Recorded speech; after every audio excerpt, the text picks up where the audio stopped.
giving us the victory. Oh, thank you, Father. Thank you, Lord Jesus. We worship your name, God. We exalt your holy name. Thank you, Father.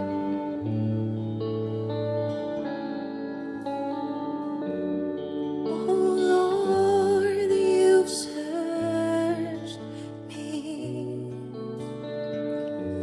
You know my way. Even when I fail you,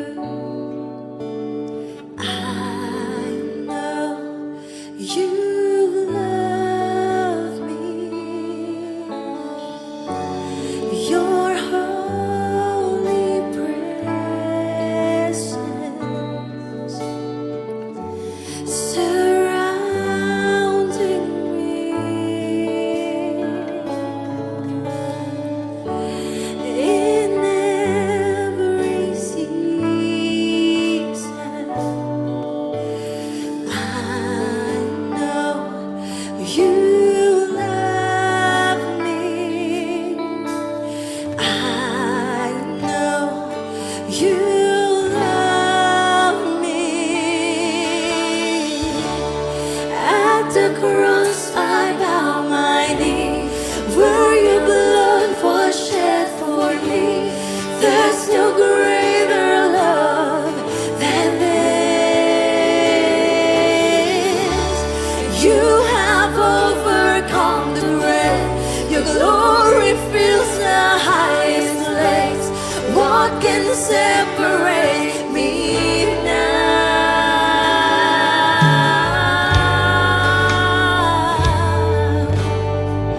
Ooh, what can separate me now? Thank you, Jesus. You go before me. You shield my way.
Jesus, shine your light and let the whole world see. We're singing for the glory of the risen King. Shine your light and let the whole world see. We're singing for the glory of the risen King. Shine your light and let the whole world sing for the glory of the risen King. Shine your light and let the whole world sing. We're singing for the glory of the risen King. Jesus, shine your light and let the whole world see. We're singing for the glory of the risen King. Come on, church, let's sing. One. Savior, He can move the mountains. My God is mighty to save. He is mighty to save. Forever, author of salvation. He rose and conquered the grave. Jesus, Savior, He can move the mountains. My God is mighty to save. He is mighty to save. Forever, author of salvation. He rose and conquered the grave. Jesus, Savior, He can move the mountains. My God is mighty to save. He is mighty to save. Forever, author of salvation. He rose and conquered the grave. Jesus conquered the grave.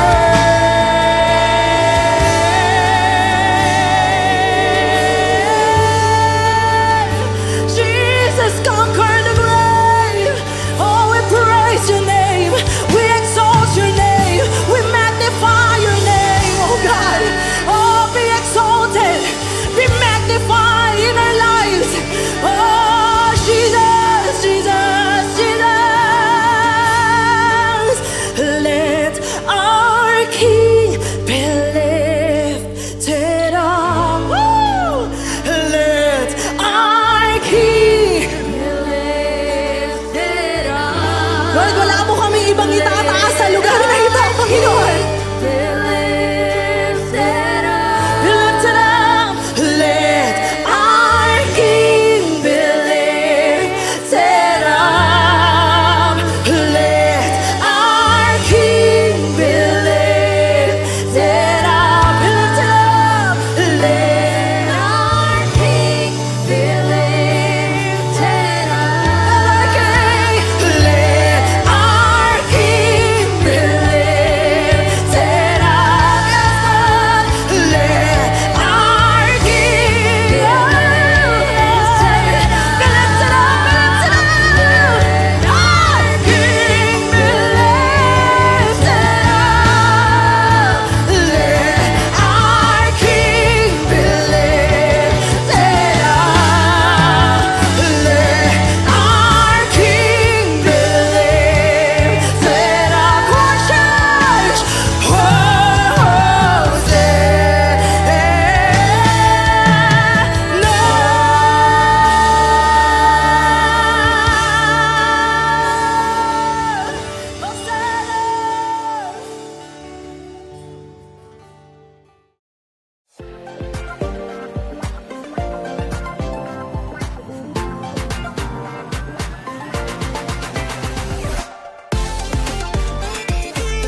natin palakpakan si Lord.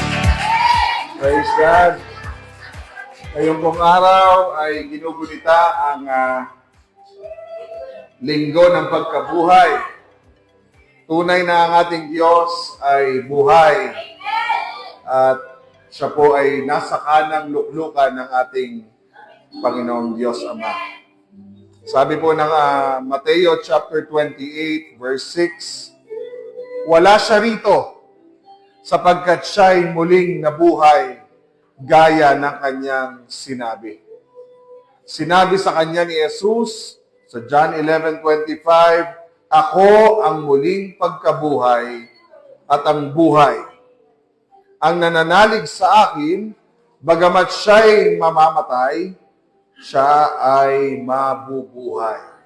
Roma 8:11, kung ang Espiritu niya na muling bumuhay kay Jesus ay nananahan sa inyo, siya na muling bumuhay kay Kristo ay magbibigay rin ng buhay sa atin sa katawang may kamatayan.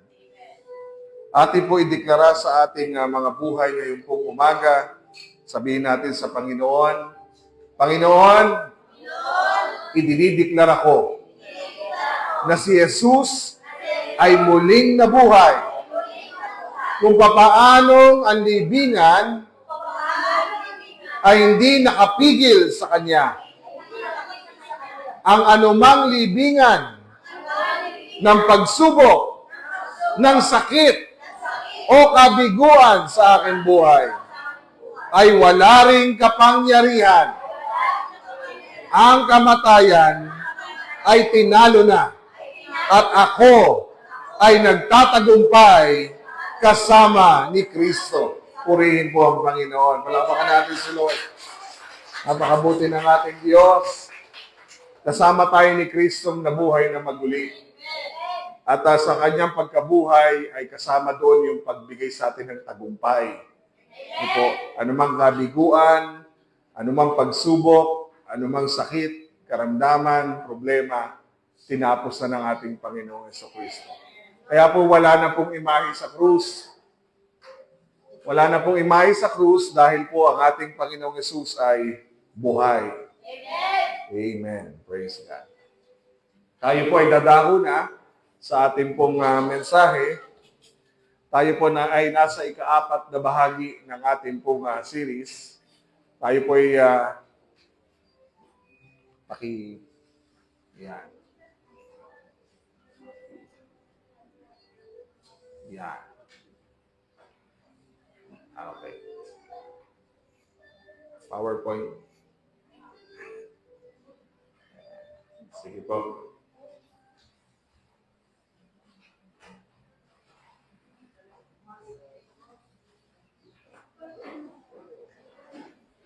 Sige po. Tayo po ay nasa ika-4 na po na bahagi ng ating pong series. At 5 lang po ito. Sa susunod na linggo ay tayo po ay nasa ika-5 na bahagi po ng ating panghuli at panlimang bahagi ng ating pong series. Disclaimer, again, ang mensaheng ibabahagi ngayong linggo ay puro at hango lamang sa mga talata ng banal na kasulatan. Nilalayo nito na magbigay ng aral para sa lahat at walang anumang intensyon na patamaan ng sinumang tao o personal na sitwasyon. Ang salita ng Diyos ay para sa ating lahat na nagnanais matuto. Okay po. Sabi po ng banal na kasulatan, pagpalitin mo kaya, Pastor.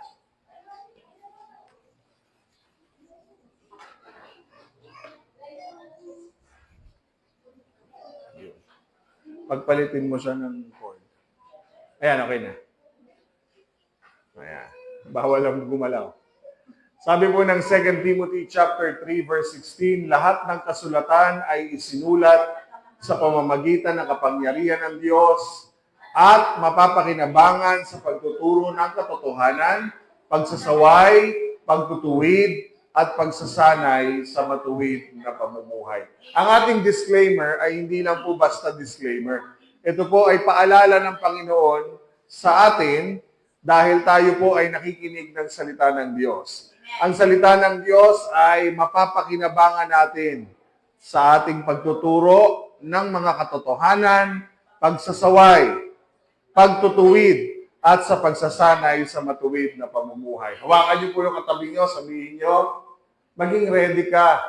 Bawal balat, sibuyas. Okay? Kasi po, hindi natin pwedeng skip ang Genesis 34. Okay po? Genesis 34, consequences of neglecting God. Tabingi po yung yung projector. Yan. Okay. So, tuloy po tayo. Part 1, pinag-aralan natin. Kapag ang Diyos binaliwala, lalago ang sexual o lalawak ang sexual immorality na kung saan ito po'y sasakop sa ating pumbayan at sa ating lipunan. Pangalawa, pag napabayaan ng Panginoon, God is neglected, parents neglect their children or vice versa. Children neglect their parents. Okay? Pangatlo po, when God is neglected, religion is abuse. Naabuso ang relihiyon. At nakakaranas na po tayo niyan. Dahil po yung Genesis 34 ay isang refleksyon o paalala sa atin kung anong nangyayari sa kasalukuyang panahon. Amen po? Amen. So mamaya po, makikita ninyo sa part 4, ano ang epekto ng Genesis 34 sa part 4 sa panahon natin ngayong 2026. Part 4. When God is neglected, violence increases. Kapag ang Diyos ay napabayaan, nakalimutan, nakaligtaan, ano pa? Binaliwala, ano pa? Meron pang mga Tagalog? So kapag ang Diyos ay binaliwala natin sa ating buhay, lumalawak po ang kaguluhan. Maraming bagay sa buhay natin, kaya nagkakaroon ng gulo ay dahil po nawawala ang Diyos o nababaliwala ang Diyos sa kanila pong mga buhay. Amen po?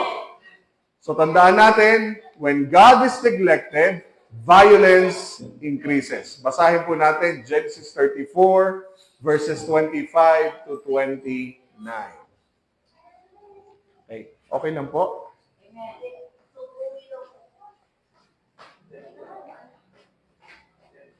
Okay. Sige po. Tuloy po natin. Verse 25. Sabi po, pagkalipas ng 3 araw, habang mahapdi pa ang sugat ng mga lalaki, pumasok sa lungsod ang 2 anak ni Jacob na sina Simeon at si Levi, na mga kapatid ni Dina. Hindi alam ng mga tao roon na masama pala ang pakay nila. May dala silang mga espada at pinagpapatay nila ang lahat ng lalaki. Pinatay din nila si Hamor at ang mga anak niyang si Shechem. Kinuha rin niya si Dina sa bahay ni Shechem at umalis. 27. Pagkatapos pinasok din ng iba pang anak ni Jacob ang lungsod at kinuha ang mga ari-arian dito. Ginawa nila ito dahil dinungisan ang pagkababae ng kapatid nilang si Dina. Kinuha nila ang mga tupa, baka, asno, at ang lahat ng ari-arian doon sa lungsod at bukirin. Sinamsam nila ang lahat ng kayamanan ng lungsod, pati ang mga ari-arian sa loob ng mga bahay, at binihag nila ang lahat ng babae at ng mga bata. Balikan natin yung 25. Sa mga pangyayari pong ito, mga kapatid, nangyari na yung kanilang panlilinlang. Okay? Naalala niyo po kung bakit po sila nalinlang? Dahil po sa kagagawan din ni Shechem, na kung saan ginahasa ang kaisa-isang anak ni Jacob na si Dina. At dahil po sa kanyang, sa pagiging biktima ng kahalayan, dinungisan, ni Shechem ang pagkababae ni Dina. At bilang ganti, ginamit ng mga anak ni Jacob ang isa sa pinakamahalaga sa kanilang pananampalataya, ang pagtutuli. Ang tuli po ay bahagi ng kanilang pananampalataya. At sa kanilang ginawa, ginamit nila ang kanilang pananampalataya para makaganti sa mga gumawa ng kalapastanganan sa kanya pong kapatid. So kadalasan mga kapatid, ginagamit ang iyong pananampalataya para makaganti sa iba. Kumbaga sa panahon natin ngayon, ginagamit mo yung pagiging Kristiyano mo para makapanlamang, makapanghamak, at makaganti sa ibang tao. Yun pong nangyayari sa panahon natin ngayon. Napansin niyo po, ginagamit ang relihiyon para itago ang mga karumal-dumal na krimen. Ginagamit ang relihiyon para po itago ang mga ninakaw sa kaban ng yaman. Napapansin niyo po, kapag merong nakawan, merong ikinulong, merong napagbintangan, laging pare, madre, pastor, ang laging nandun sa harapan. Bakit? Bakit po? Kasi ginagamit na pambala, ginagamit na instrumento para maitago ang karumal-dumal na mga gawain. Kaya hindi po lahat ng may madre, hindi rin lahat ng may pare, hindi rin lahat ng may pastor, at kung sino man yung nasa likod ng politiko, ay malinis ang puso. Diyos lang po ang nakakaalam noon. Tama po? At in God's time, ilalabas naman ng Panginoon kung sino ang totoo. Tama po? Kahit anong prayer vigil, Lord, malinis ang puso ng politikong ito, politikong ito, politikong ito. Kahit marami pang pare o madre o pastor, hindi pa rin mapagtatakpan kapag meron kang ginawang kasalanan. Tandaan po natin, ang kasalanan, ang bunga nito ay kamatayan. Lahat ng kasalanan may kabayaran. So darating ang araw, lahat ng ating ginawang pagkakasala, haharap tayo sa Panginoon. Tama po? Pinatawad tayo ng Diyos mula sa ating mga nagawang kasalanan noon at hanggang ngayon. Pero mula nung ikaw ay naging Kristiyano at namulat ang iyong mata sa katotohanan, dapat mga kapatid, naiintindihan mo, kaya sabi ng Lord, merong tinatawag na kapahayagan ng iyong kasalanan. Lagi ka dapat nangungumpisal sa Diyos. Sabi nga ng Lord, kung ipapahayag mo ang iyong mga kasalanan, tapat ang Diyos na ikaw ay kanyang patatawarin at lilinisin. Kasi mga kapatid, laging may self-inventory. Lagi ka may self na, ang tawag dito, pagbubulay sa iyong sarili kung anong mga nagawa mong pagkakamali sa iyong buhay. Dahil pananagutan mo ang lahat ng iyong kasalanan sa panahon na ikaw ay Kristiyano na. Ang bayad ni Lord yung noong kasalanan mo. Pero kung hindi mo yan ipinahayag sa panahon na ikaw ay buhay pa, haharap tayong lahat sa Judgment Day. Sabi mo sa katabi mo, haharap tayo sa Judgment Day. Siguro merong LED screen si Lord doon. Pipindutin. Yan si Pastor Marvin, ito ang buhay mo. So maipa-flash ang Lord ang screen mo doon. Wala naman po sa Biblia yan. Ano po ang sinasabi ko? Anumang bagay na alam na natin ang totoo pero hindi pa rin natin ginawa, ang tama, mananagot po tayo sa ating Panginoon. Okay. So sa panahon pong ito, mahapdi pa dahil nga po nakumbinse ang mga kababayan ni Shechem na magpatuli. 3 araw pa lang matapos ang pagtutuli, mahapdi pa ang mga sugat ng mga lalaki. Ang ginawa po ng 2 anak ni Jacob na si Simeon at Levi, ano po ang ginawa? Hindi alam ng mga tao roon na masama pala ang pakay nila. May dala silang mga espada at pinagpapatay nila ang lahat ng lalaki. Alam niyo po ba, sabi ng mga Bible scholars, yung ginawang pagpatay ni Simeon at ni Levi kasama ng mga alipin nila ay parang slaughterhouse. Nakapasok na po ba kayo sa katayan ng baboy? Kung anong klaseng pagkatay, yung normal na katayan, hindi pa yung, ngayon kasi mga kapatid, ang tawag doon, modern na ang gawa. Kasi kinukuryente na lang sa leeg yung baboy. Pero mga kapatid, sa normal na slaughterhouse, yung dati, nung araw, patayan talaga, gigilitan ng leeg, tatanggalin ng dugo. So ganun daw po ang ginawa, kinumpare yung ginawa ni Simeon at ni Levi nung panahon na ito sa pamilya ni Shechem. Si Shechem, si Hamor at lahat ng kalalakihang nagpatuli doon. Slaughter ang nangyari. Imaginein mo mga kapatid, si Jacob na pinili ng Diyos na maging Israel ang pangalan at maging po siya din po ang pinili ng Diyos na maging tagapanguna sa bayan ng Diyos. Pero ito po ang ginawa nila. Si Simeon at si Levi ay nakapatay ng napakaraming tao. Hindi lang po sila pumatay. Sabi sa Bible, pagkakuha nila kay Dina, ito po ang nangyari sa verse 27. Pinasok pa ng ibang anak ni Jacob ang lunsod, kinuha, nagnakaw ng mga ari-arian, ginawa nila ito dahil dinungisan ang pagkababae ng kapatid nilang si Dina. Yan po ang nagiging pangyayari sa panahon po ni Jacob, na kung saan murder at plunder ang kanilang ginawa. Yan ay dahil sa isang pangyayari. Pinabayaan nila ang kanilang relasyon sa ating Panginoon. Ibig sabihin, hindi sukatan na ikaw ay miyembro ng isang organisasyon. Ulit.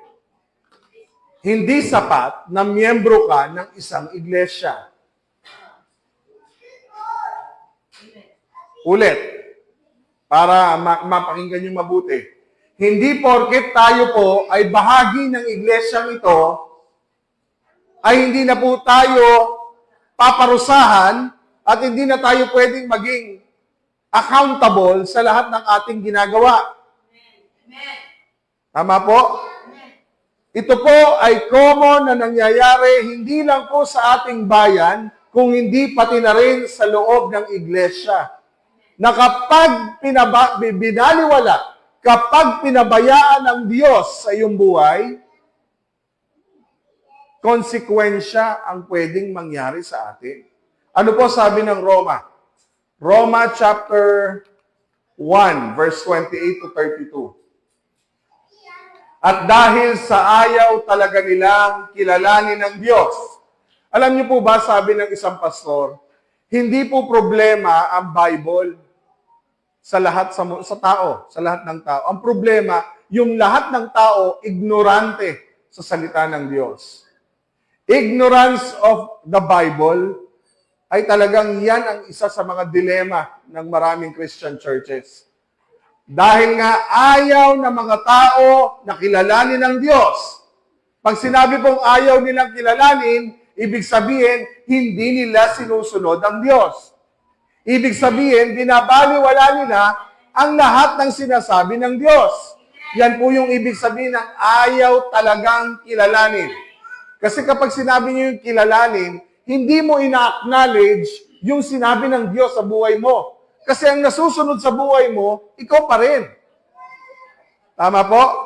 Every time hindi mo ina-acknowledge si Lord sa ginagawa mo, may consequence yun. Every time na ayaw mo kilalanin na ang Diyos pala ang nagpapala, ang Diyos pala ang nabibigay sa iyo ng buhay, ang Diyos pala ang nabibigay sa iyo ng lakas, ang Diyos pala ang nabibigay sa iyo ng kakainin mo sa araw-araw, hanggat hindi mo kinikilala ang Diyos. May consequence lahat yun. At akala natin, kapag hindi tayo sumunod sa Diyos, mapagmahal naman ng Diyos, mapagpatawad naman ng Diyos, hindi niya hahayaan na tayo po'y maapektuhan. Pero, tingnan niyo po yung sumunod na mga talata. Hinayaan niya sila sa kanilang kaisipang hindi makapili ng tama. Ang mga Kristiyano ay dapat kilala niya kung sino ang Diyos. Dapat. Pero kadalasan, kahit kilala natin ang Diyos, ang nagagawa pa rin natin ay lihis sa gusto ng Panginoon. Kaya sabi ng Lord, kung ayaw mo kong kilalanin, pababayaan kita. Kaya napansin niyo po, marami tayong desisyon na naiintindihan lang natin na nagkamali tayo pagkatapos. Tama po? Kaya nga sabi, bago ka magdesisyon, isipin mo muna, ipanalangin mo muna. Baka mamaya, nagdesisyon ka nang hindi mo in-acknowledge si Lord, kaya yung ginawa mo, nagkamali. Pagkatapos, sa lahat ng konsekwensya ng ginawa mong maling desisyon, ibabalik mo ngayon sa Diyos ang bintang. Ang sasabihin natin sa Diyos, kasalanan mo yan, Lord, kasi pinahintulutan mong pagdaanan ko ang mga bagay na ito. Saka lang natin nare-realize na hindi naman pala si Lord ang dapat sisihin. Ang dapat palang sisihin sa ginawa nating mga maling desisyon ay walang iba kundi ang ating sarili. Dahil ang Diyos, naandyan ang kanyang mga salita. Ang kanyang mga salita ang manual ng iyong buhay. Pero kung ikaw ay may sariling manual, huwag mong isisi sa Diyos kung bakit miserable ang buhay natin. Bakit? Kasi hindi mo kinilala ang ating Panginoon. Kasi tayong gumagawa ng sarili nating pagpapasya. Hindi natin kinikilala na may Diyos. Lahat ng ginagawa natin, kung kinikilala natin ang Diyos, hindi tayo mapapahama. Pero di ba mga kapatid, kahit may paalala na si Lord, ayaw pa rin nating sundin si Lord. Tapos mag-chat kay pastor. Walang masamang mag-chat kay pastor. Mas gusto ko po yun. Ang masakit po, yung pinagsabihan na ni pastor, hindi pa rin nakinig. Hindi na nga si pastor eh. Pinagsabihan ka na ng Word of God. Tapos pinagsabihan ka pa ni pastor. Tapos pinagsabihan ka pa ng nanay at tatay mo. Tapos hindi ka pa rin nakinig. So yung mga paalala sa iyo, pagdating ng araw, tuturo mo nanay mo at tatay mo dahil sila ang naging dahilan ng iyong pagiging miserable. The problem is, hindi ka marunong kumilala. Amen? Ano po sabi ng Bible? Hinayaan sila ng Diyos. Di ba mga magulang, tayo po mga magulang, kapag ayaw sumunod, bayaan mo. Sige. Bahala ka. Pero, kapag may nangyari sa'yo, wala tayong sisihan. Tama po? Tama po mga kapatid.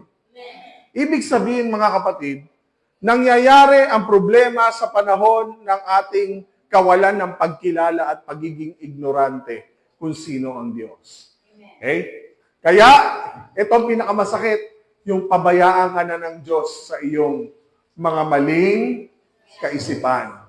Ito pong kanilang mga kaisipang hindi makapili ng tama. Kaya, ginagawa nila ang mga bagay na hindi nararapat.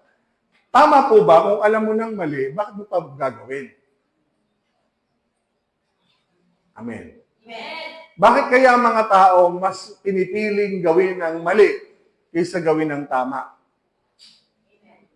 Kasi masarap gawin yung mali. Mas madali, tama yung kapatid, mas madaling gumawa ng mali kaysa gawin ng tama. At syempre, dahil pinipili natin lagi ang mali, kaya sandamukan lang ating nagagawang pagkakamali.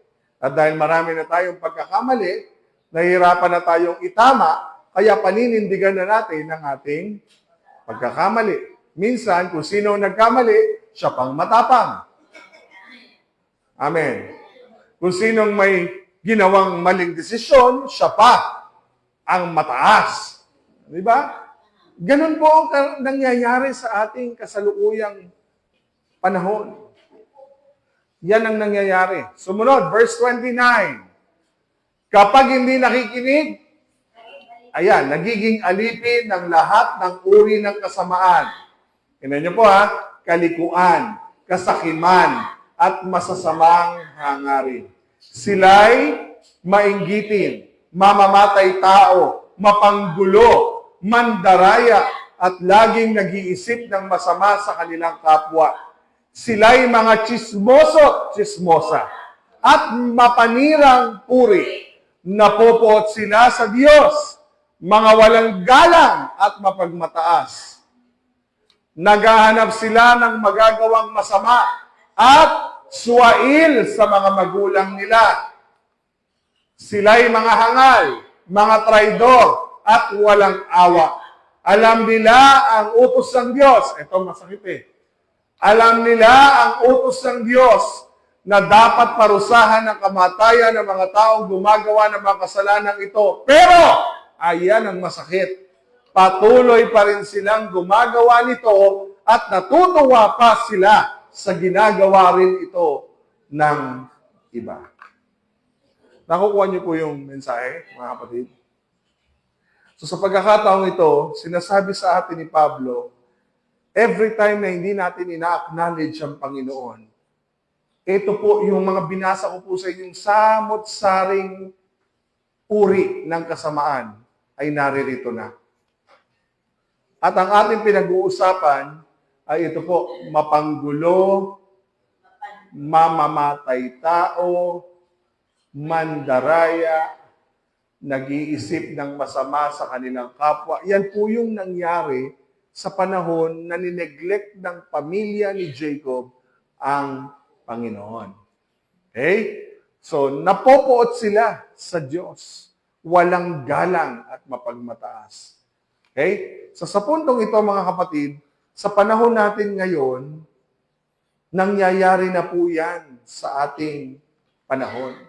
Napansin niyo po itong alam nila ang utos ng Diyos na dapat parusahan, pero patuloy pa rin silang gumagawa nito at natutuwa pa sila na ginagawa rin ito ng iba. Alam niyo po sa ibang bansa, ang isa sa mga ginagawa nilang normal ang hindi normal ay yung salitang abortion. Sa ating bansa, malaking kasalanan sa Diyos ang magpalaglag at patayin ang batang nasa iyong sinapupunan. Alam niyo po ba sa ibang bansa ito illegal? Ibinibigay sa mga magulang ang karapatan kung gusto nilang buhayin ang kanilang anak o hindi. Tama po? Ang masaklap, ng isang araw po, meron akong nakita sa ilog, meron pong nakalubog na isang batang halos malapit ng ipanganak. Nakalubog yung bata dun sa ilog. At nakita ng mga naliligo doon na meron pong batang nakalubog doon. So tiyak pinalaglag. So ano pong ibig sabihin nun? Hindi na nakikita at hindi na nila alintana ang gumawa ng mali. Okay? Sa ibang bansa, mga kapatid, na ang abortion ginagawang legal, idinideklara na ang mga magulang ang may karapatang patayin ang kanilang sariling anak. Alam niyo po, nakakalungkot at nakakawalan po syempre nakakapanghina ng damdamin na mayroon pong mga magulang na gano'n ang kanilang damdamin sa kanilang mga anak. Maraming gustong magkaanak. Pero yung iba, wala silang pakialam pumatay ng kanilang sariling anak. So normal yung sinasabi ng Bible. Foolish, faithless, and heartless, ruthless. Ito ang pinakamasakit dyan yung heartless, wala ka ng puso. Alam niyo po, Yan ang normal sa ibang bansa. Pati diborsyo, ginagawang legal. Yung mga mali, ginagawang tama. At yung mga tama, ginagawang mali. Yan po yung nangyayari sa ating panahon. So when people neglect God, yung mali, yung abortion, divorce, o ano pa mang kasalanan, nagiging common at normal na lang sa ating panahon ngayon. Kaya mga kapatid, nakakalungkot dahil ang nangyayari ay wala ng puso at nagiging ang minamahal mo na lang ay ang iyong sarili lamang. Okay? So self-love, pag dumating yung salitang self-love sa buhay natin, ang ating natural na katawan, naturalesa sa ating katawan o likas sa ating katawan na maging makasarili at mawalan ng damdamin sa iba. Kaya napansin nyo, maraming tao madamot ngayon. Wala po yun dito. Parang wala kayong kagana-gana. Diba? Maraming tao, lalo na sa panahon ng krisis, nagiging madamot. Nagiging makasarili.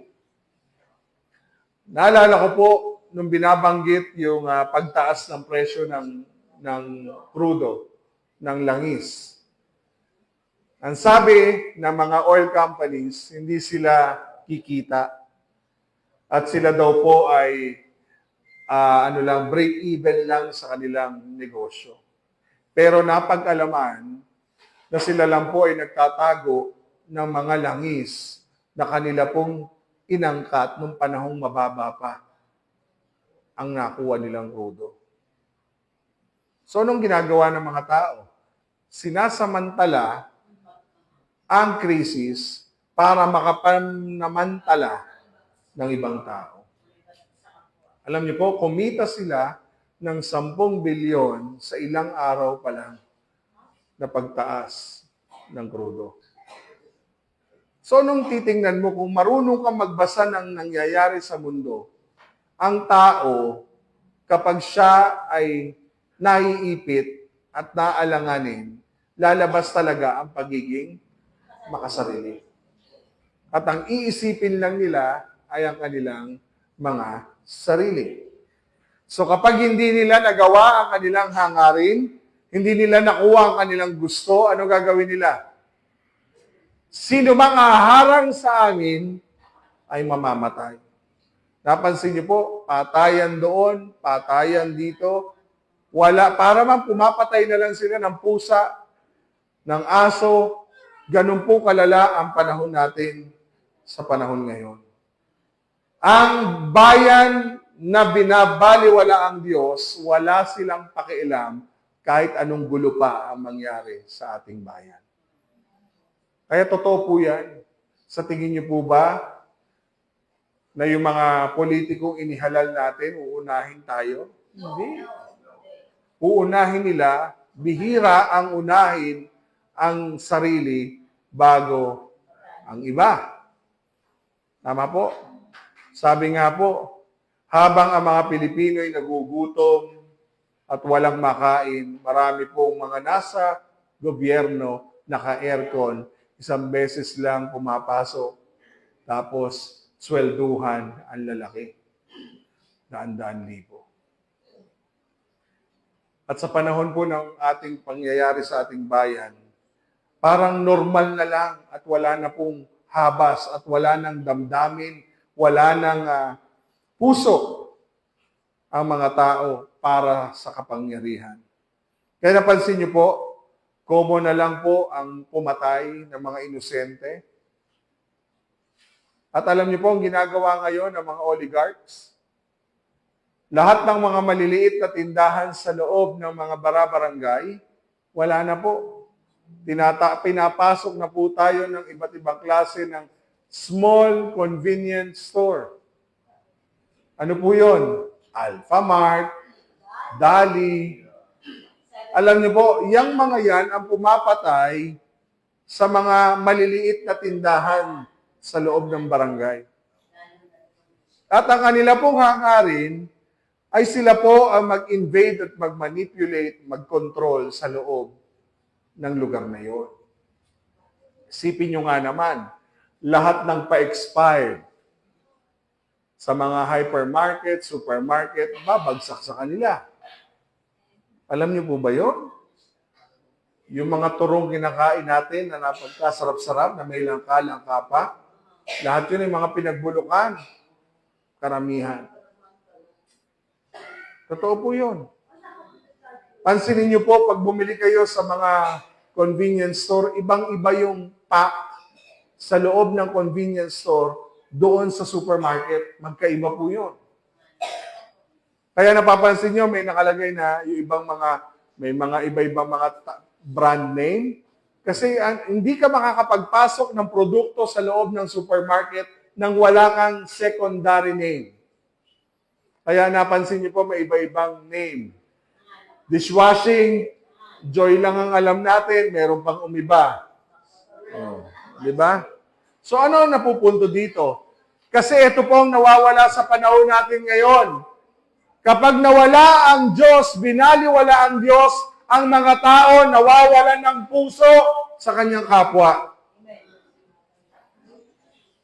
Ulit, kapag tayo po ay nababaliwala natin ang Diyos, hindi natin napabayaan natin ang ating relasyon sa Diyos, ito po, isa po sa pinakamatinding mawawala sa atin, puso. Okay?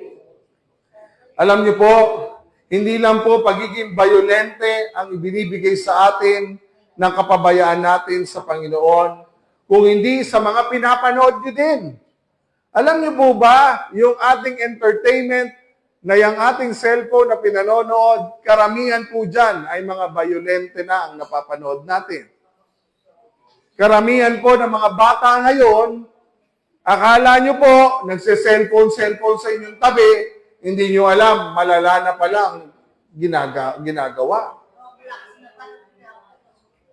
Tama po? Hindi natin namamalayan na iniimpluwensyahan na pala tayo ng mundo sa loob ng inyong tahanan. Ang sabi ng isang doktor, first 72 hours na dare-daretso kang nagse-cellphone, meron daw po sa utak na lumalabas na adiksyon. Daig pa, droga. Kakapanood ko lang po nito. Meron daw po sa ulo na tinatamaan ang mga cellphone, panonood ng mga entertainment, tinatamaan ang addiction sa utak. At later on, mapapansin niyo po ang mga simptomas na addict na siya. Kunin mo, magwawala. Pagkatapos, ito po, pag hindi niya nakuha ang gusto niya, mamamananakit. At ito pa po, mga kapatid. Ano pa po? Yung madalas na nakakalimutan ang kanilang mga ginagawa ay isa sa mga simptomas. Yung delaying, isa po yan sa simptomas ng addiction. So ano pong sinasabi natin? Masama ba ang gadget? Hindi. Pero pag nasobrahan, masama rin. Pansinin niyo po, ano man ang ipinapasok mo sa iyong utak, lalabas sa iyong bibig, lalabas sa iyong mga ginagawa. Dahil yun na po ang kumikilos sa utak mo. Ang mga video games na ating nilalaro, noon brick game lang. Ngayon, Roblox na. At yung Roblox po, hindi nyo nalalaman na pinapasok ang utak ng inyong mga anak para maging swail sa kanilang mga magulang. At kapag hindi po tayo naging maingat, daluyan din po ito ng pornografiya. Okay? Hindi lang po video games. Yung mga pelikulang ating pinanonood sa sikat na sikat ngayong Netflix, isang click lang, makakapanood ka na ng napakaraming pelikulang bata man o matanda kayang manood ng kahit na anong pelikula. Nakita ko po, binrowse ko po ang Netflix, lahat doon ng mapa-rated something, mapapanood na eh. It's just one click away para sirain ang buhay ng ating mga anak. Hindi lang yon. Paano na yung music?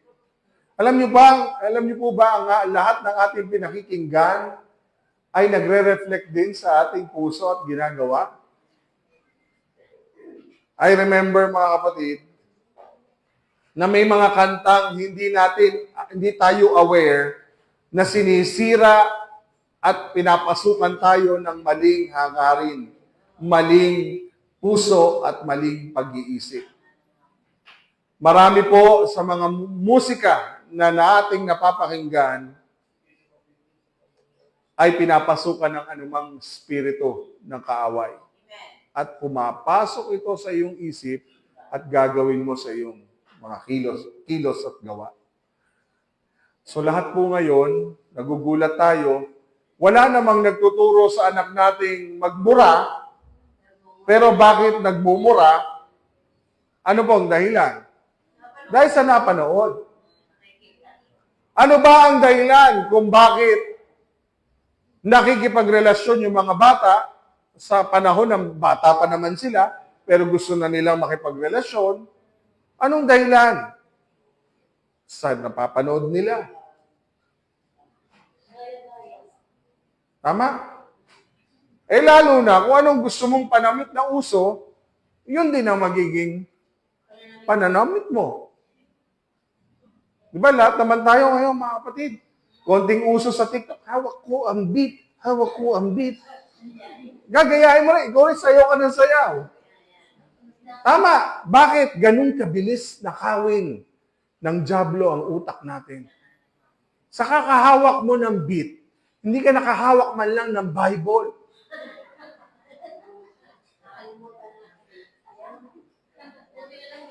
Di ba? Naiintindihan niyo po, mga kapatid? Hindi masama, pero matanda, bata, hawak mo ang beat. Naiintindihan niyo po ako? Hindi masama, pero tingnan niyo po gaano kabilis maka-impluwensya sa ating panahon, sa ating buhay. Ngayon, mga kapatid, iisipin ng tao, lahat gagawin para maging viral. May isang vlogger po dito sa Lemery, nagmamakaawa, suportahan niyo naman po ako. Wala na pong nagsishare, wala na nagla-like, wala nang ganito. Ako tumutulong pa man lang ako sa ibang tao. Kung gusto mong tumulong sa ibang tao, tumahimik ka na lang. Huwag mo nang gamitin ng ibang tao para lang ikaw ay kumita. Anong nangyayari? Hindi ko po sinasabing mali siya. Ang sinasabi ko po, hindi mo kailangan magmakaawa.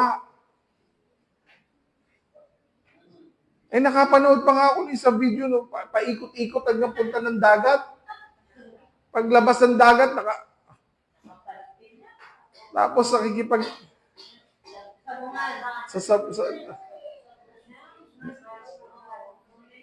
Tingnan niyo po ang sinasabi ko, maging viral na lang. Kahit wala na ang kahihiyan, wala na.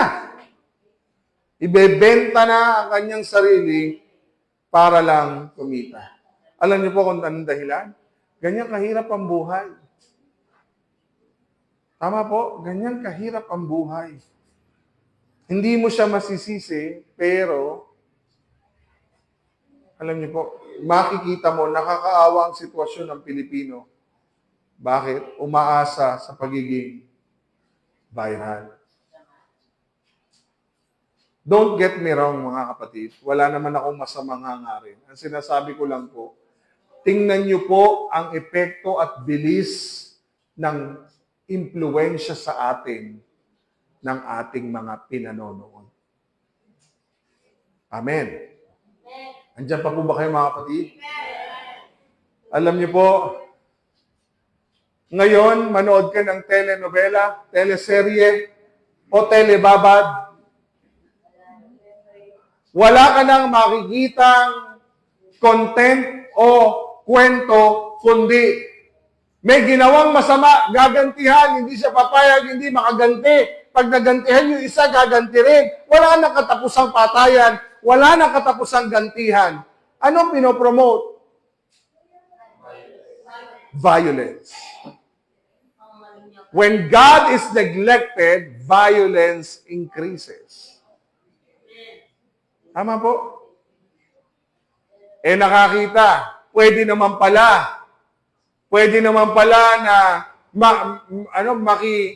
makipagrelasyon sa may asawa, ng may asawa, at may asawa, at may asawa. Ano po ibig sabihin nun? Hindi natin inuhusgahan. Pero anong dahilan? Kasi naiimpluwensyahan tayo ng ating mga pinanonood. Pero basahin mo ang salita ng Diyos, anong sinasabi ng Panginoon sa kanyang mga salita? Huwag kang makiapid. Tama po? Huwag mo nga tingnan ng mahalay ang iyong kapwa dahil ikaw ay nakikiapid na. Tama po? Alagaan mo ang iyong katawan dahil ang katawan mo ay templo ng banal na spirito. At ang iyong katawan ay mabangong samyong inaalay mo sa Panginoon. Ano sinasabi natin? Ngayon, panoorin niyo ang mga pinanonood ninyo. Meron pa ba na nakakaisip na sandali, katawan ng Diyos ito, kailangan kong pangalagaan ito? Sandali, imahe ni Lord ang nasa akin. Kailangan kong pangalagaan ito. Anong nangyayari? Sa tingin niyo po ba walang mga matang nakatingin sa atin na nagsasabing yan pala ang Kristiyano? Kaya pag sinabihan tayong ganyan pala ang Kristiyano, nasasaktan ka pa? Huwag ka nang masaktan, totoo naman. Sa ginawa ni Simeon at ni Levi, sa mga buhay na pinatay nila, sa tingin niyo po walang ibang bayang nakatingin sa kanila? At sa tingin niyo po ba yung ibang bayan na nandoon sa Kanaan, hindi alam na sila ay naglilingkod sa buhay na Diyos? Alam na yon. Alam nila yon. At hindi po pwedeng hindi lingid sa kanila yung ginawa ng Diyos kay Abraham, yung ginawa ng Diyos kay Isaac, at yung ginawa ng Diyos kay Jacob at sa mga Israelita. Alam nila yon. Ano problema? Ano pong problema? Ang problema, gumawa sila ng kaguluhan nang hindi nila alam merong mga matang nakatingin sa kanila. Ang mga dahilan kung bakit maraming tao ang ayaw ng sumunod sa Panginoon, alam niyo kung bakit? Dahil sa atin. Dahil po sa atin. Ang ating mga patotoo ay wasak sa mga taong ito. Dahil tayo mismo, hindi tayo handa, hindi tayo aware na tayo pala ang dahilan ng kanilang paglayo sa Panginoon. Pwede naman palang gawin yun. Pwede na palang gawin yun. Pwede palang gawin yun. Kristiyano yun. Tingnan niyo po, daming churches. Kung sino mga Kristiyano siyang nag-aaway-away. Tama po? Kung sino mga churches siyang nag-aagawan pa. Tama po ba yun? Sa loob ng simbahan yan, marami nga po, mas alam pa ng ibang tao yung nangyayari sa loob ng church. Tama po? So, anong napapangalagaan nating patotoo? Lahat tayo may bahid. Tama po? Anong dapat nating ipakita? Na kahit tayo ay nagkakamali, may Diyos na bumabago ng ating buhay. May Diyos na umaayos ng unti-unti sa ating buhay. Hindi man instant, pero inaayos tayo ng Panginoon araw-araw. Pero yan ang dahilan, isa sa mga dahilan kung bakit hindi ko po naakay ang aking pamilya. Alam niyo po kung anong dahilan? Sa tagal ng panahon, hindi ko maakay ang aking tatay, nanay. Alam niyo po, sagot nila sa akin, lagi. Ayoko maging katulad mo. Kasi nung araw, nung ako'y kabataan, mula Lunes hanggang Linggo, nasa simbahan ako. Di ba? Yung mga young people nung araw, hindi na nauwi. Saan ka? Nasa church. Sinangkalang pa si pastor. Kasama ninyo, sino? Si pastor. Sabi sa akin ng tatay ko, ayoko mag-church kasi magiging katulad mo ko. Pala, yung paglalagi ko sa simbahan, isang dahilan kung ba't di ko na magawa yung mga trabaho ng bahay. Hindi ako naging aware na meron palang mga matang nakatingin din sa akin. Dahil akala ko, naglilingkod lang ako sa Panginoon. Tama po? Kayo naman, parang di kayo dumaan sa pagkabata. Tama po, mga young people noon, araw, na halos ayaw na mapag-iwa-hiwalay. Kahit na yung mga magulang ninyo ay inis na sa inyo dahil inuna nyo pa ang simbahan kaysa sa linisin ang inyong higaan.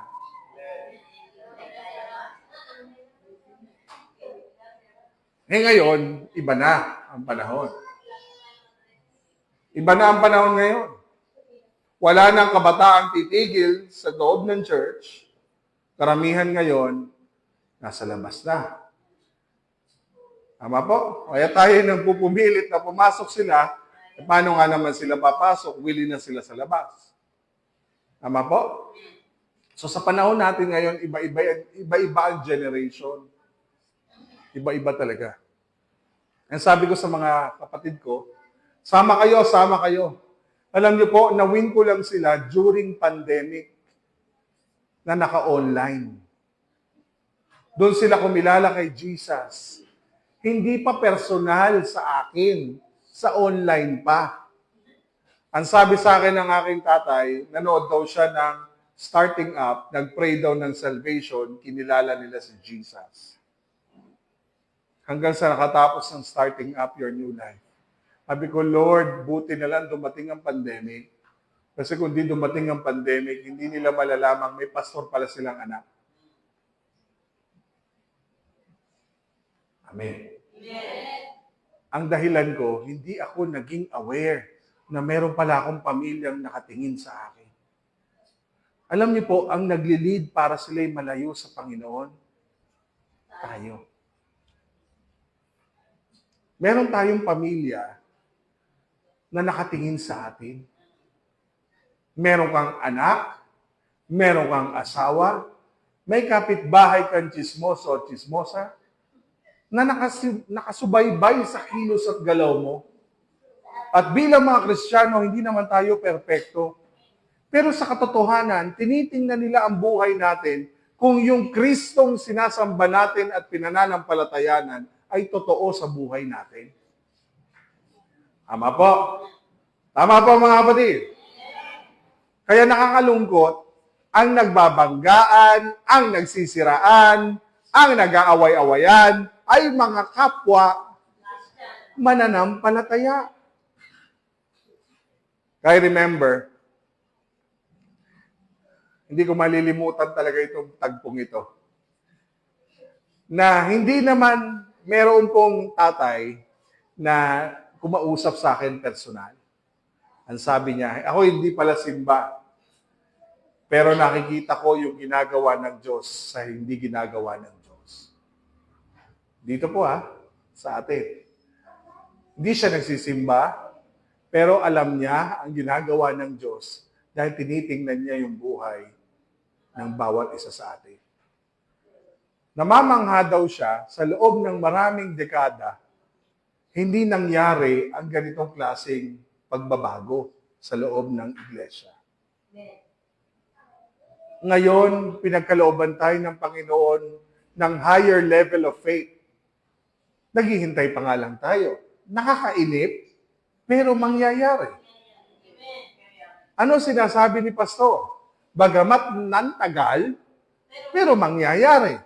Bakit matagal? Kasi si Lord ang naghahanda May church nga tayo, wala namang people. Anong gagawin natin sa tao? Kung dito pa lang, paano tayo maghahakot ng tao papunta doon? Anong gagawin natin? Paano ka hahakutin? Kailangan mong ipakita na Diyos ang buhay. Bakit? Makikita nila na pwede pala tayo magkaroon ng building nang wala tayong ginastos. Na si Lord ang nagkakaloob. Ano sabi sa akin ng tatay na yon? Pastor, hindi nila pwedeng galawin yan. Kasi yan ay para sa tao. Hindi para sa pansarili. Para sa tao. Nung kinakausap ako ng tatay na ito, damang-dama ko sa kanyang nakasubaybay siya sa bawat kilos at galaw ng bawat isa sa atin. Anong pinupuntos ko, mga kapatid? Ba't ko sinasabi ito? Kasi nakakalungkot. Iglesia sa iglesia nag-aaway. Pastor sa pastor nag-aaway. Kristiyano sa Kristiyano nag-aaway. Naiintindihan niyo po, mga kapatid? Ba't hindi na lang tayo Kristiyano sa Kristiyano magmahalan? Iglesia sa iglesia nagmamahalan. Pastor sa pastor nagmamahalan. Ang sarap nun, mga kapatid. Hindi tayo perpekto, pero mabuti ang Diyos at tayo iniingatan. Ano po ang sabi ng Panginoon? Ruthless. Ito pa sa iba, without natural affection. Alam niyo po yung without natural affection, wala ka nang maipadamang pag-ibig sa iyong kapwa. Ganun po ang nangyayari sa ating panahon ngayon. Santiago chapter 4 verse 1 to 3. Ano ba pinagmumula ng mga pag-aaway at alitan ninyo? Hindi ba ang masasamang kagustuhan na naglalaban-laban sa puso ninyo? Yan ang dahilan kung bakit nag-aaway-away at nag-aalitan ang isa't isa. Bakit? Kasi may mga bagay na gusto ka na pinaglalaban mo sa puso mo na hindi mo nakuha. Ano sabi pa sa sumunod na talata? May mga ninanais kayo, pero hindi nyo makamtan. Kaya, handa kayong pumatay dahil dito. May mga gusto kayong makuha at kapag hindi ito nangyari, nag-aaway-away kayo. Hindi nyo nakakamtan ang mga ninanais nyo dahil hindi kayo humihingi sa Diyos. At kung humingi man kayo, wala kayong natatanggap dahil humingi kayo ng may masamang motibo para mapagbigyan ang sarili nyong kasiyahan. Totoo po ito. Yan po'y katotohanan. Dumarami ang conflict at pag-aaway, quarrel sa loob ng iglesia dahil may gusto tayong ipaunawa, may gusto tayong gawin. Pag hindi mo nakuha, mag-aaway-away. Ang aking panalangin, mga kapatid, sa atin, ang aking laging panalangin, Lord, bakuran mo kami ng iyong banal na dugo na hindi kami magtalo-talo, mag-away-away dahil lang sa mga sarili naming interes. Kasi si pastor lang yan Si pastor lang. Hindi po. Dapat hindi si pastor, kundi si Lord ang ating inuuna dito. Amen. Tayo po'y magsasama-sama, tayo po'y magtutulong-tulungan. Kasi kapag dumating ang araw, kahit malaking iglesia ka pa, kapag pumasok ang sariling interes, masisira ang buong iglesia. Amen. Ay sabihin mo sa katabi mo, kaya hindi kaplastikan po yung sabihin, mahal kita Alam niyo kung bakit, mga kapatid? Kasi wala nang iintindi sa atin, kundi tayo na rin isa't isa rin. Amen. Wala na rin magmamahal sa kapatid natin yan, kundi tayo na rin sa isa't isa. Ay sabihin na natin sa katabi natin, mahal kita kapatid. Wala nga yung mayakap dyan sa labas, yakapin mo na lang. Bakit? Alam niyo po ba na malungkot yan? Maaari may pinagdadaan ng pagsubok yan. Yung dito man lang sa iglesia, maigsa na kahit 2 oras ang kanyang nararamdaman. Yung pagod niya, yung problema niya, nabuhat niya, buhat niya ang daigdig, pasa ng daigdig. Pagdating sa church, papasanin pa rin niya yung bigat mo kasi nakahilig ka pala sa kanya at tulog. Mga kapatid, ang sinasabi ko, dito sa iglesia, ito'y lugar na kung saan magkakaintindihan at magkakaintindihan at magkakaintindihan tayo. Kahit hindi tayo magkaintindihan, magkakaintindihan tayo dapat dito. Kasi mamahalin natin ang isa't isa. Mahirap po na pagdating ng langit, akala mo, hindi mo makikita yung katabi mo. Pagdating ng langit, siya pa rin ang kasama mo. Kaya dito po, practice. Tingnan niyo po yung katabi niyo, practice yan. Ay lagi niyo sasabihin, mahal kita kapatid, mahal kita. Di ba? Kasi pagdating ng langit, kayo pa rin ang magkakasama sa finals. Ano kayo? Tayo. Baka maiwan ako. Tayo.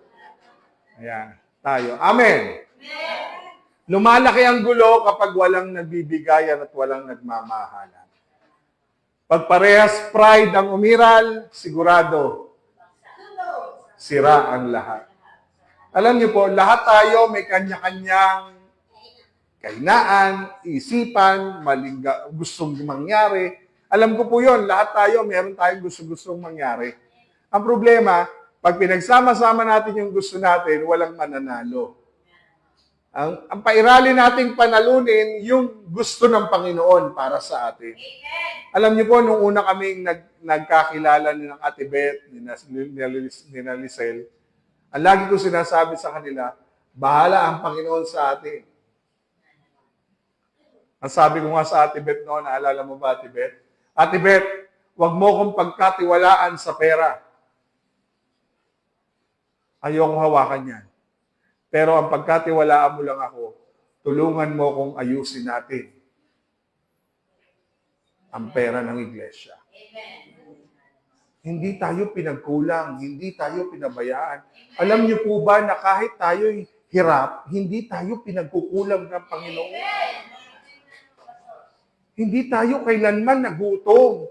Hindi tayo kailanman nawalan ng pangangailangan na hindi pinagkaloob ng Diyos. Hindi man ganung karangya, pero ang Diyos hindi nagkukulang araw-araw sa ating lahat.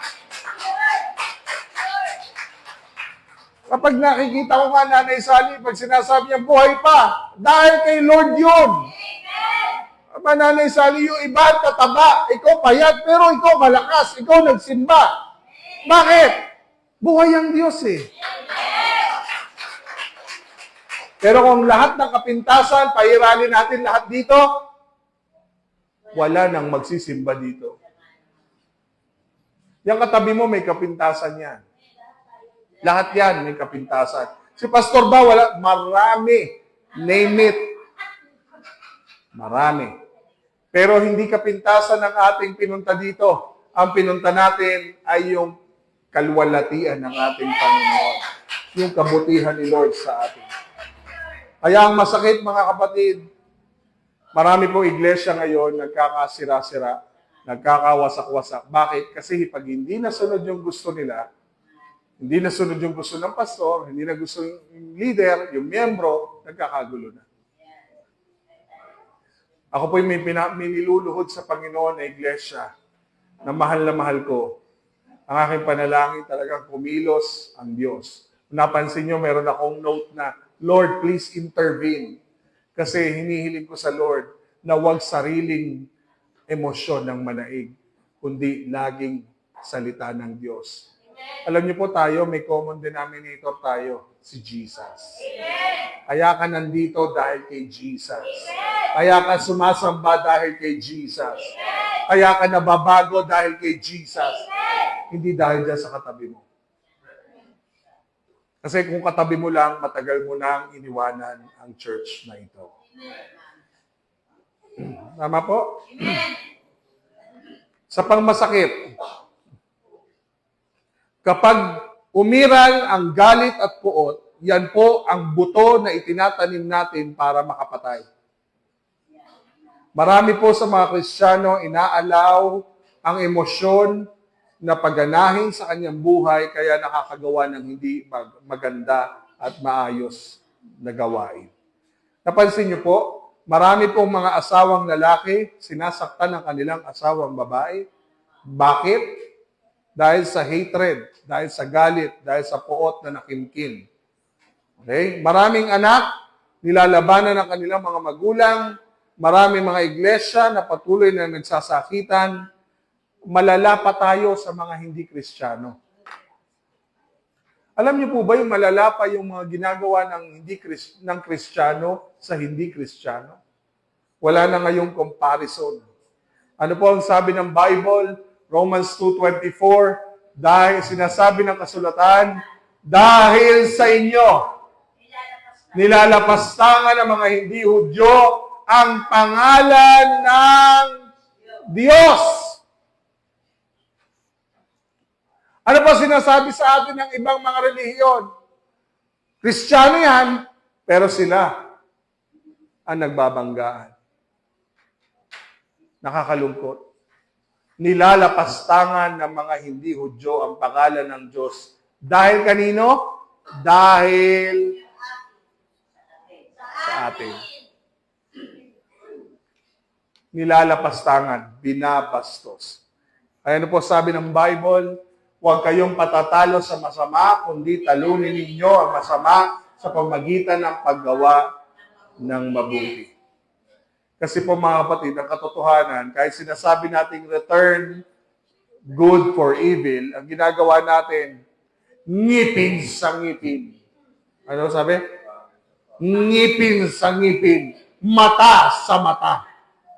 Lintik lang ang walang ganti. Totoo po yan. Anong difference? Wala na. Tingnan nyo po.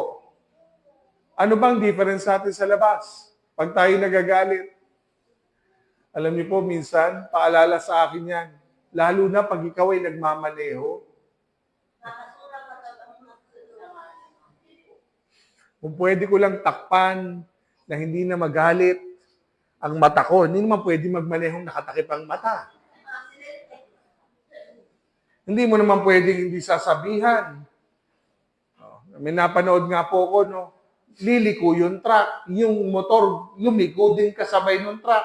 Nagiliran siya ng truck. Galit na galit yung nakamotor. Ikaw kasi. Pag ikaw ay nagmamaneho, hindi mo na kailangan na mata mo 10. Hindi mo alam kung saan sisingit eh. Tama ba? Yung mga nagmamaneho.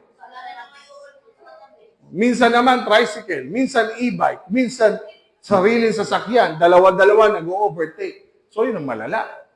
So anong punto dito mga kapatid? Sometimes, tayo po ang gumagawa ng mga bagay para sa ikabubuti ng lahat. Sa halip, sabi ng Panginoon na tayo'y gumawa ng masama, talunin natin ang masama para gumawa tayo ng kabutihan sa ating kapwa. Ngayon pong umagang ito, sa ating pagtatapos, mayroon po akong tanong. At yan po yung sasagutin natin mamaya sa live talk. Ito po yung tanong para maintindihan niyo na. Sa paanong paraan mo ipinapakita ang pagmamahal ng Diyos sa mga taong mahirap, mahalin, o iba ang pananaw sa iyo? Yan po yung ating tanong. So habang tayo po ay tumatanggap ng banal na hapunan o ng Lord's Supper, dahil tayo po ay first Sunday ngayon, isipin natin ang mga tanong na ito. Paano ba, ano bang paraan ang ipapakita ko na pagmamahal sa Diyos sa mga taong mahirap mahalin o iba ang pananaw sa iyo? So tayo po ay dadako na po sa ating pagtanggap ng banal na hapunan, ng Lord's Supper, ng communion.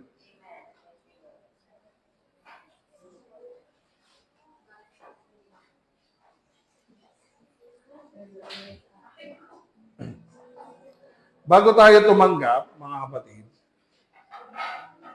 sa ating pagtanggap nito, siyasatin natin ang ating mga buhay. Ang sabi ng Panginoon, kaya nga ang sino mang kumakain ng tinapay at umiinom ng inumin ng Panginoon ng hindi karapat-dapat ay nagkakasala sa katawan at dugo ng Panginoon. Kailangang suriin ng bawat isa ang kanilang sarili bago kumain ng tinapay at uminom ng inumin. Sapagkat ang sino mang kumain at uminom ng hindi pinapahalagahan ang katawan ng Panginoon ay nagdadala ng kaparusahan sa kanyang sarili. Ito ang dahilan kung bakit marami sa inyong may hina at may sakit at ang ilan ay namatay na. Ngunit kung susuriin natin ang ating sarili, kung tama ba o mali ang ating ginagawa, hindi tayo parurusahan ng Diyos. At kung pinarurusahan tayo ng Diyos, dinidisiplina niya tayo upang hindi tayo maparusahan kasama ng mga tao sa mundong ito. Sa ating pagtanggap, pwede po tayong manalangin. Sabihin natin sa Panginoon lahat ng ating mga pagkakamali, kasalanan, bago natin tanggapin ng sabay-sabay ang banal na hapunan.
Po tayo po lahat ay tumayo. Hawakan po natin ang tinapay.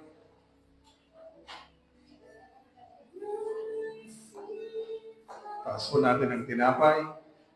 Ito ang turo na ibinigay sa akin ng Panginoon at itinuturo ko naman sa inyo. Noong gabing traidorin ng Panginoong Yesus, kumuha siya ng tinapay at pagkatapos niyang magpasalamat sa Diyos, hinati-hati niya ito at sinabi, "Ito ang aking katawan na inihahandog para sa inyo.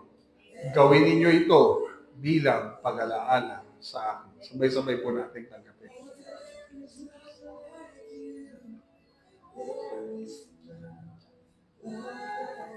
Taas po natin ang saro. Pagkatapos din ng kumain, ganun din ang ginawa niya sa inumin. Kinuha niya ito at sinabi, ang inuming ito ang bagong kasunduan na pinagtibay ng aking dugo. Tuwing inumin ninyo ito, gawin ninyo bilang pag-alaala sa akin. Sabay-sabay po natin.